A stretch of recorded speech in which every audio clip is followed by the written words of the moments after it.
Today, Israel's top spokesperson for the first time publicly suggested that Israel has a plan to evacuate many of the more than 1 million people who have fled to Rafah in southern Gaza. That comes as the U.S. continues to call on Israel to do more to allow humanitarian aid into the Strip. Nick Schifrin joins us now. So, Nick, let's start in Rafah. What plan does Israel have when it comes to attacking Rafah and then moving civilians out of harm's way? U.S. officials tell me that there is no plan, at least one that has been presented to them. But as you said, Israel's top military spokesman, Admiral Daniel Hagari, said today that they have a plan to evacuate, quote, a significant number of the 1.4 million Gazans who have fled to Rafah. You can see some of the conditions that they're living in right now. And they would be evacuated, Hagari said, to, quote, humanitarian islands in Gaza. Hagari gave no more details than that. And the U.S. officials I speak to, frankly, are very skeptical that this is actually a plan, as Secretary of State Antony Blinken reflected today. There has to be, if there are going to be military operations in Rafah, a clear and implementable plan to get the civilians out of harm's way and to provide for them once out of harm's way. We have not seen that plan. Is it possible?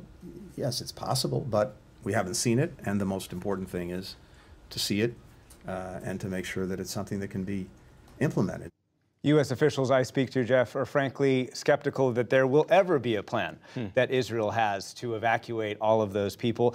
But they do believe that Israel is serious about going into Rafah because Hamas's final 4 battalions are in Rafah, and Israel says it cannot defeat Hamas without defeating those 4 battalions, which leads to President Biden's warnings, U.S. officials' warnings about what would happen if Israel goes into Rafah, and what multiple officials I talked to say are considerations, just that, considerations right now of what to do if that happens. Everything from forcible statements to votes in the Security Council to, yes, conditioning the use or sale of weapons to Israel. But again, we're a long way from that happening right now. Considerations. Okay, so meantime, the U.S. is still trying to get a hostage deal. What's the latest there? Yeah, so publicly, all sides say that the talks are stuck.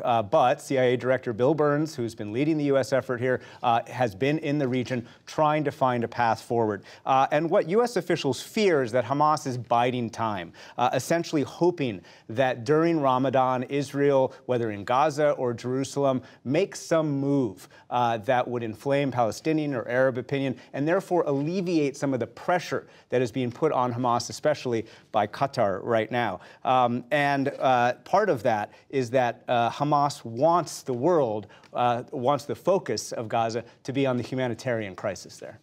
A humanitarian crisis that is very real. Very real, especially about food. The UN says all of Gaza's 2.2 million people are in, quote, food crisis. And the UN says 1/4 of Gaza is one step away from famine. So as the holy month of Ramadan begins, there is simply not enough food to go around.